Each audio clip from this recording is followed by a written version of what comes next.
جارێکی دیکە کێشەی موچەی موچەخۆرانی هەرێمی کوردستان لە نێوان حکوومەتی ماوە بەسەرچوو حکوومەتی فیدراڵ بازاڕەکانی تووشی سستی و بێبازاڕی کردەوە.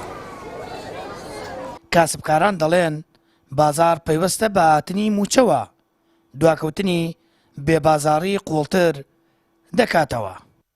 وەرە وەڵڵا بازار ئەوەنە لاوازە هەتاکو بڵێ، چونکە کابرا مەعاش نییە، پارەی پاشەکەوتی نییە، بە هەرچی پێ هەر ئەو مەعاشەیە کە ئەمانە مەعاشەکان دواخست کاک سامانی تر پارە پێنەوێ نایەتە بازارڕۆ. یعنی ئەمە دووسێ ڕۆژە بڵم کرێ دوکانەکەش دەرناکەی، هەر تەواو خراپە. ئەگەر بێت و کابرا مەعاش لە کاتی خۆیان بە وەڵا بازار چاکە بێت و خەڵکەکەش محتاج نابێ و هەموو جارێک شتی شەسێنێت. بازار زۆر تەئسیری تیا کردووە نهاتنی موچە و کە ئەم هەواڵیش هاتووە کە موچە لە بەغاونەیە تاسیرێکی زیاتری کردووە بە حکومیەوەی کە خەڵک پێشتر جارجارە موچەیەکی وەرگسا ئەوش نەهەر نەماوە.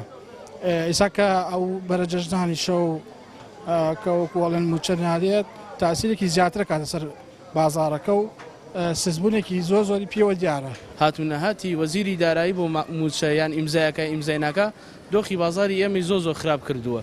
هەر لە کەسێکی ئاسایی و هەتاکو بەرسینە پلۆپۆز لەم حکوومەتی هەرێمەیە مەعاشە کە مەعاشەکەش نەنێرێ بەڕاستی بازارگە زۆر خراپ بووە.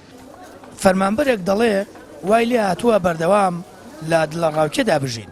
هاتن و نهاتنی موچە بۆتە باسی بەردەوامی سەرزار و دەستەوەستان چاوەڕوانی بەغدا دەکەین بینێرێت.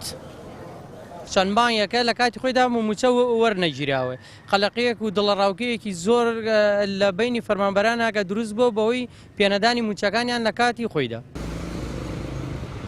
گەرچی پێشتر لەسەر زاری بەرپرسانی هەرێمەوە وا بڵاوکرایەوە کە لەگەڵ بەغداد ڕێکەوتون و ئەم ساڵ کێشەی موچە نابێت، بەڵام چەند ڕۆژێک لەمەوبەر وەزارەتی دارایی فیدراڵ ڕایگەیاند بە داتا و ئامار باڵانسی هەرێمی کوردستان لە بودجەی گشتیدا بەشی موچەی مانگی پێنجی تێدا نەماوە. لەو نێوەندەشدا ئەوە موچەخۆر و کاسبکارانن ترسیانەیە سفرەی جەژنیان سارد و سڕ بێت. پرسی هاتن و نهاتنی موچە هاوڵاتی فەرمانبەر لە هەر جومگەیەکی کۆمەڵگەی کوردەواری بێت تووشی دڵەڕاوکێ کردووە. ئاڵۆزیەکانی نێوان هەرێم و بەغداد بۆ ناردنی موچە وای کردووە تەنیا فەرمانبەر و موچەخۆر و کاسبکار و هاوڵاتی هەرێمی کوردستان زەرمەندی یەکەم بێت. سامان فەتاح کەناڵی ئاسمانی پەیام هەڵەبجە.